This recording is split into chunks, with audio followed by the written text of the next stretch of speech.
There is a particular kind of unglamorous honesty in a machine designed to get shot at for a living. The Sukhoi Su-25 Frogfoot does not pretend to be anything other than what it is: a flying bathtub wrapped around engines and guns, built to fly low, strike hard, and absorb punishment that would tear apart sleeker aircraft. While Western air forces spent the Cold War perfecting beyond visual range missiles and high-altitude precision strikes, the Soviet Union built something fundamentally different. They built an aircraft that assumed the enemy would shoot back, assumed electronic warfare would render sophisticated systems useless, and assumed pilots would need to see their targets with their own eyes while flying through a storm of ground fire. The Frogfoot represents a philosophy of air power that prioritizes survivability over speed, simplicity over sophistication, and brutal effectiveness over elegant engineering. It is an aircraft designed by people who understood that technological superiority means nothing if your aircraft cannot survive long enough to deliver its weapons. The story of the Su-25 begins in the early 1970s, where Soviet planners watched attack helicopters and jet fighters struggle against determined infantry. Their MiG-17 and Su-7 pilots would scream overhead at 500 knots, drop ordnance somewhere near the target, and disappear before assessing the damage. Helicopters could loiter and engage precisely, but they were vulnerable and slow. What the Soviets needed was something that combined the armored protection of a tank with the speed of a jet. The design competition pitted Sukhoi against Ilyushin, with both bureaus proposing heavily armored subsonic attack aircraft. Sukhoi's design centered on a straight-wing layout that prioritized low-speed handling and weapons capacity over aerodynamic efficiency. The prototype looked less like a fighter jet and more like a cargo aircraft with cannons mounted on it. It was ungainly, aesthetically challenged, and absolutely perfect for the mission. The airframe construction of the Su-25 reveals priorities that separate it from nearly every other jet aircraft of its era. The cockpit sits inside a titanium bathtub that weighs approximately 1,000 kilograms, with armor plating ranging from 10 millimeters to 24 millimeters thick. This is armor designed to absorb direct hits from 23 millimeter anti-aircraft cannons and keep flying. The titanium tub protects not just the pilot, but also critical flight control systems, with redundant hydraulic lines separated by armored bulkheads so that a single hit cannot disable the aircraft. The windscreen is 70 millimeter thick composite armor glass capable of stopping 12.7 millimeter rounds, and even the side panels are 44 millimeter thick armored glass.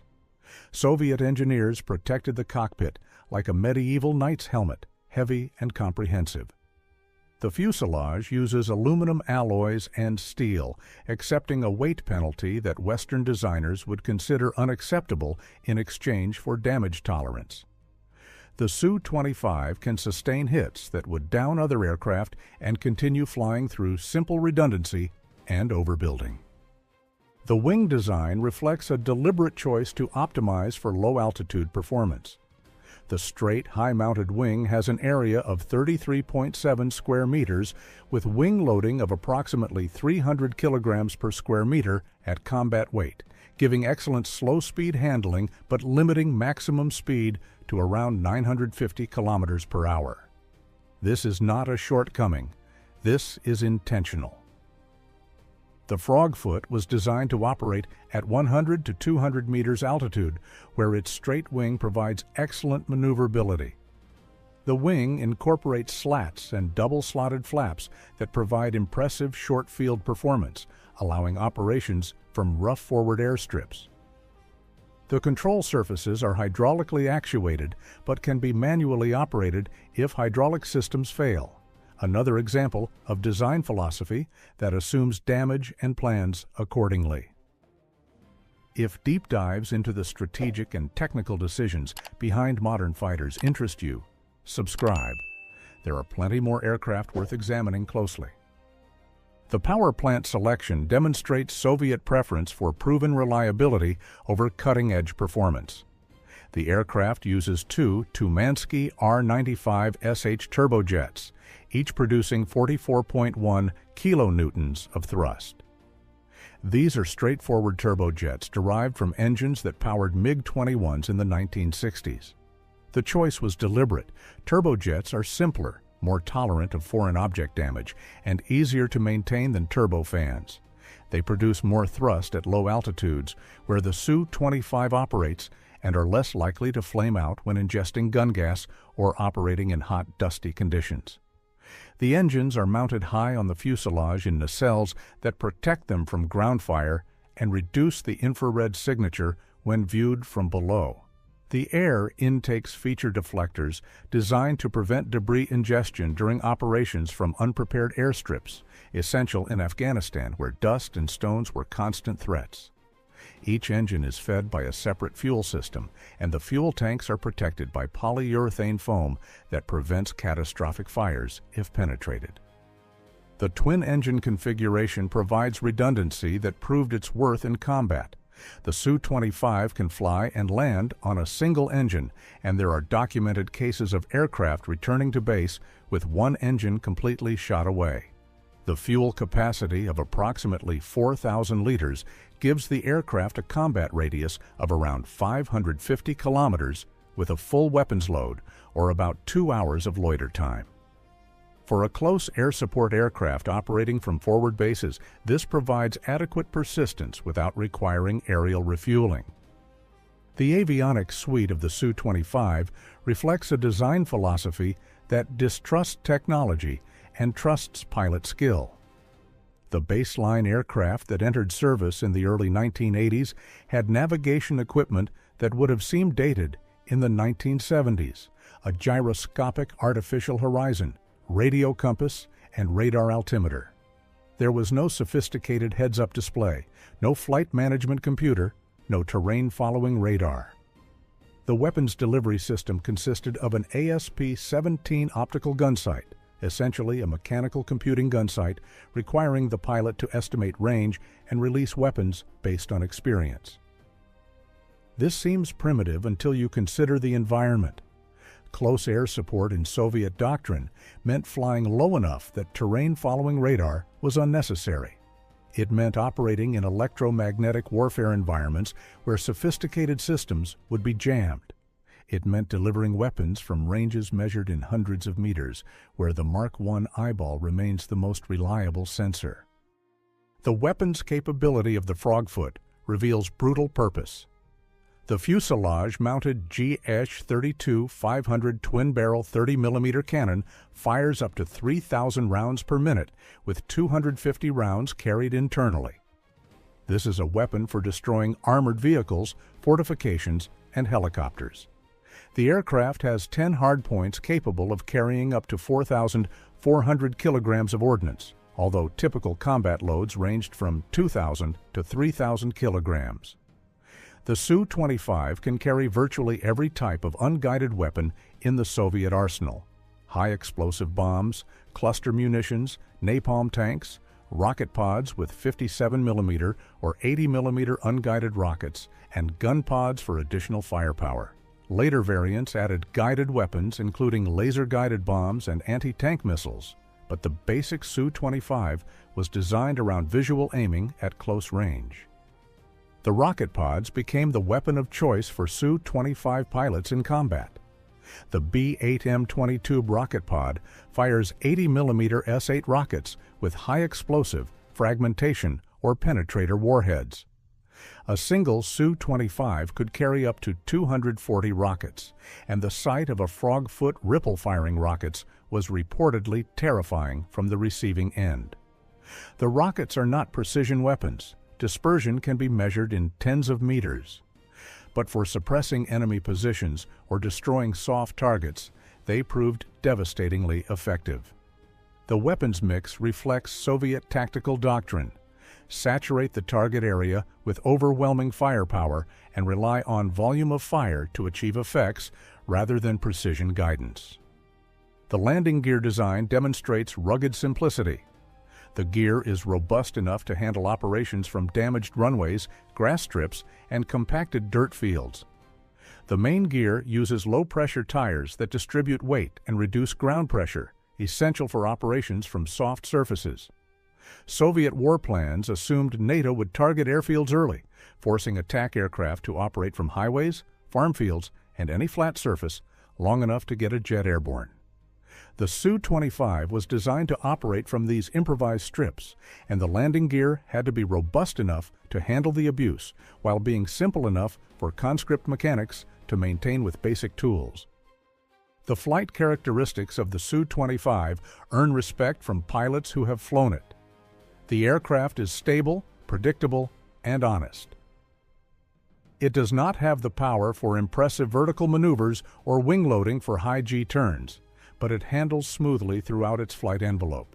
Pilots report that the controls are heavy by Western standards, requiring physical effort to maneuver at combat speeds, but this heaviness prevents over-controlling and provides natural damping during weapons delivery runs. Approach and landing speeds are reasonable at around 230 kilometers per hour, and the aircraft is stable in the landing configuration even in gusty crosswinds.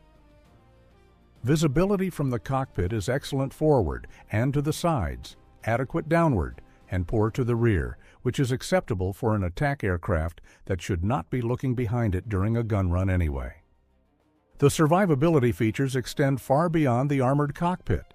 The aircraft has an inert gas fire suppression system that floods fuel tanks and engine bays with nitrogen if fire is detected. The fuel system uses foam-filled tanks that cannot produce explosive fuel-air mixtures even if penetrated. Critical hydraulic and electrical lines are separated and armored so that a single hit cannot disable multiple systems. The aircraft has 3 independent hydraulic systems, and flight control is possible even if 2 of the 3 are destroyed. There are documented cases of Su-25s returning to base with extensive damage to control systems, hydraulics shot away, and fuel leaking from multiple holes. The aircraft kept flying because it was designed to absorb damage and continue functioning. The operational debut of the Su-25 in Afghanistan revealed both strengths and limitations. Soviet forces began receiving the aircraft in 1981, and it quickly became the preferred platform for close air support missions in mountainous terrain. The Frogfoot could carry heavy weapons loads into high-altitude airfields, loiter over the battlefield longer than fighters, and absorb the ground fire that was inevitable when attacking Mujahideen positions in narrow valleys. Pilots learned to exploit the aircraft's strengths, flying low enough that shoulder-fired missiles had minimal time to lock on, using terrain to mask their approach, and delivering weapons from steep diving attacks. The armor proved its worth repeatedly, with aircraft returning from missions with holes from small arms fire, shrapnel damage from anti-aircraft artillery, and direct hits from heavy machine guns.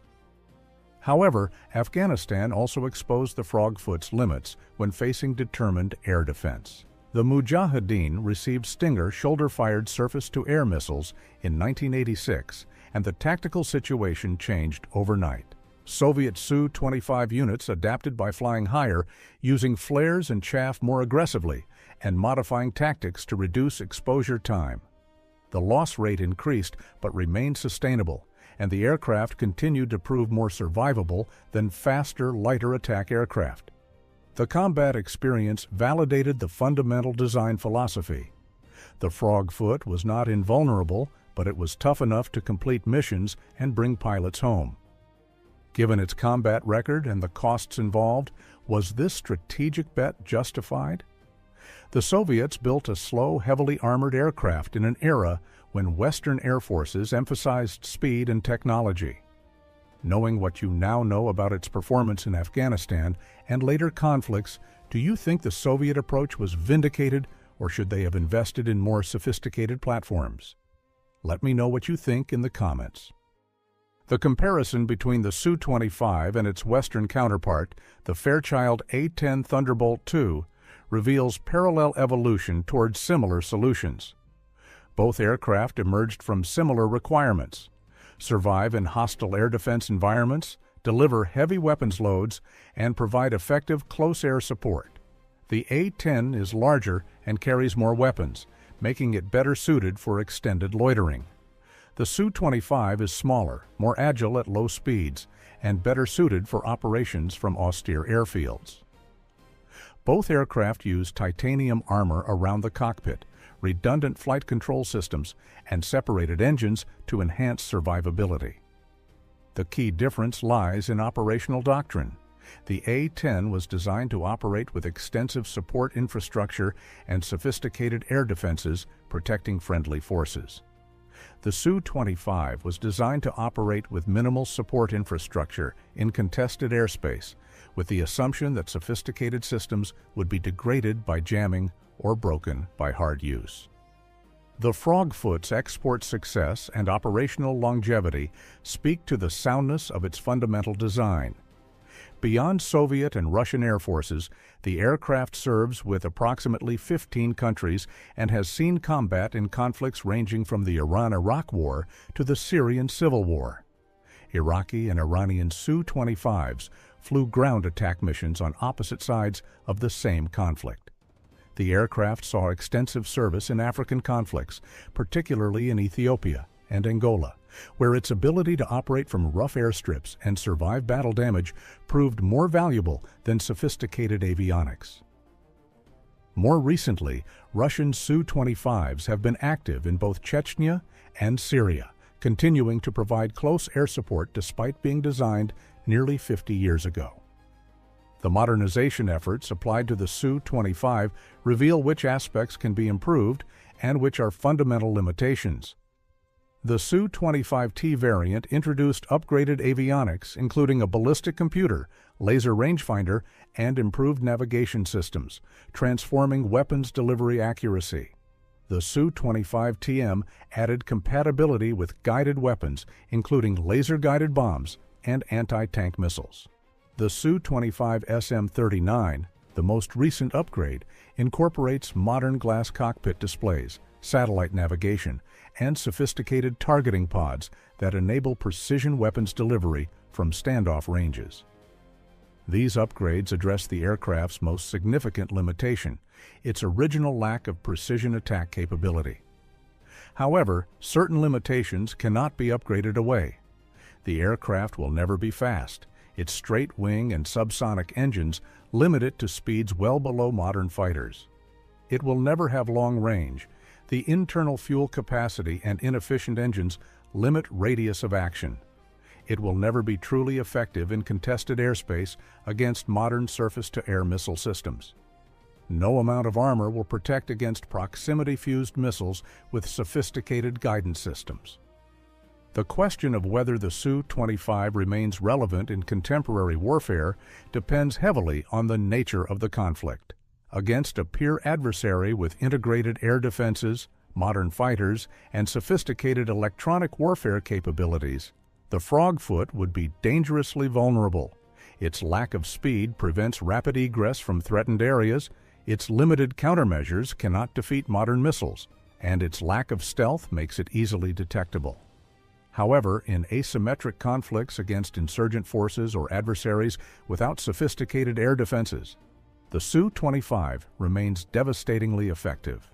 Its ability to carry heavy weapons loads, loiter over the battlefield, deliver precise strikes with modern targeting systems, and absorb battle damage makes it ideal for counterinsurgency operations.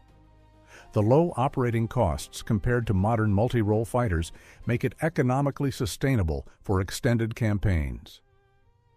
In these contexts, the same characteristics that made the aircraft successful in Afghanistan remain relevant today. The pilot's perspective on the Su-25 tends toward pragmatic respect. It is not an aircraft that inspires poetry, but it is an aircraft that pilots trust to bring them home. The cockpit is cramped by modern standards, but the armor provides psychological reassurance when flying into hostile fire. The flight characteristics are stable and predictable, which proves valuable when concentrating on target acquisition and weapons delivery while dodging ground fire. The weapons delivery systems, even in upgraded variants, require more pilot input than automated Western systems, but this keeps the pilot actively engaged in the attack process. The visibility from the cockpit enables visual target identification and assessment, critical for avoiding fratricide and collateral damage. The aircraft's reputation for survivability generates confidence. Pilots know that the Frogfoot can take hits that would down other aircraft and keep flying. The maintenance perspective reveals practical advantages of simple, robust design. The Su-25 does not require sophisticated test equipment or specialized tools for routine maintenance. Engine changes can be accomplished in field conditions. The straightforward system's design means that failures are usually obvious and repairs are straightforward. The aircraft tolerates rough handling better than more sophisticated platforms. These characteristics make it suitable for air forces with limited technical infrastructure, which explains part of its export success. The Frogfoot's combat record provides the ultimate test of its design philosophy. The aircraft has been shot down in combat numerous times, but loss rates have consistently been lower than faster, less protected aircraft operating in similar environments. In Afghanistan, the Su-25 loss rate was approximately 1 aircraft per 1,000 sorties, significantly lower than loss rates for MiG-23s and Su-17 fighters performing similar missions. In the Russia-Georgia War of 2008, Georgian forces shot down several Russian Su-25s with shoulder-fired missiles, but the aircraft continued to fly close air support missions throughout the brief conflict. These combat results validate the fundamental design concept. The aircraft will take losses, but it will survive at higher rates than alternatives and continue to accomplish its mission. The geopolitical implications of the Su-25 extend beyond its direct military capabilities. The aircraft represents an affordable entry into meaningful air power for countries that cannot afford sophisticated multi-role fighters. A nation can operate a fleet of Frogfoots with less infrastructure and support than required for modern fighters, yet still possess effective close air support capabilities. This has influenced regional power dynamics in several conflicts, enabling smaller nations to project air power. The aircraft also represents a philosophical statement about the nature of air power, that survivability and simplicity can be more valuable than speed and sophistication, at least in certain contexts. This philosophy challenges the Western tendency toward ever more capable and complex aircraft, raising questions about whether the pursuit of technological superiority has sometimes led to platforms that are too expensive or too complex for many real-world missions. The legacy of the Su-25 influences contemporary aircraft design more than might be apparent. The reemergence of interest in light attack aircraft in Western air forces reflects recognition of the same principles that drove the Frogfoot's design. Not every mission requires a supersonic multi-role fighter. The success of aircraft like the Brazilian Super Tucano in counterinsurgency roles validates the principle that the appropriate aircraft depends on the threat environment and mission requirements. The Frogfoot demonstrated that an aircraft does not need to be sophisticated to be effective. The comparison between the Su-25 and modern drones raises interesting questions about the future of close air support. Unmanned aircraft can loiter longer, take more risks, and do not endanger pilots. However, drones remain vulnerable to electronic warfare, dependent on communication links that can be jammed, and limited in their ability to make complex tactical decisions in fluid ground combat situations. The Su-25 does not depend on satellite links or vulnerable communication systems. The pilot in the cockpit can see the battlefield, make immediate tactical decisions, and adapt to changing situations without waiting for authorization from remote operators. The aircraft can continue to operate even if all sophisticated systems fail, falling back to basic visual navigation and unguided weapons delivery. This independence may prove increasingly valuable in future conflicts, where electronic warfare and cyber attacks are primary tactics. The Frogfoot's continuing production, more than 40 years after the first prototype flew, testifies to the enduring validity of its core design. The aircraft being produced today bears little resemblance to the original Su-25 in terms of avionics and weapons capability, but the fundamental airframe and design philosophy remain unchanged. This longevity suggests that the designers at Sukhoi correctly identified the essential requirements for a close air support aircraft. The fact that no true replacement has emerged indicates that designing a better close air support aircraft is harder than it appears. The competing requirements of survivability, payload, loiter time, accuracy, and affordability continue to drive designers toward solutions that closely resemble the Su-25. If you found this analysis useful, a like helps more people discover these deep dives. Thanks for watching. The ultimate assessment of the Su-25 must acknowledge both its achievements and limitations. It achieved its primary design goal, creating an aircraft that could survive in hostile air defense environments and deliver effective close air support. It demonstrated that armor, redundancy, and simplicity could compensate for lack of speed and sophisticated systems in many operational contexts. It influenced close air support doctrine and aircraft design across multiple nations and continues to serve effectively in conflicts where its strengths align with mission requirements. However, it also represents compromises that limit its applicability. The heavy armor and straight wing limit speed and range. The design is fundamentally unsuited for operations in airspace contested by modern fighters or sophisticated surface-to-air missile systems. The Frogfoot endures because it solves a specific problem effectively and affordably. That problem, providing close air support to ground forces in contested environments with limited infrastructure, remains relevant across numerous conflicts.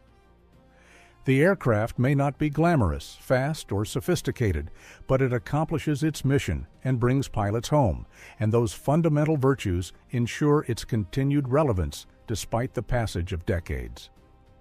The Su-25 represents a philosophy of military aviation that prioritizes effectiveness over elegance, survivability over performance, and pragmatism over technological showmanship.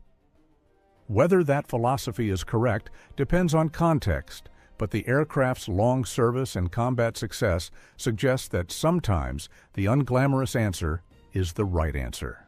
In an era of hypersonic missiles and fifth-generation stealth fighters, there remains a place for an armored bathtub with engines, and that place is down in the weeds where the shooting happens and survival matters more than speed.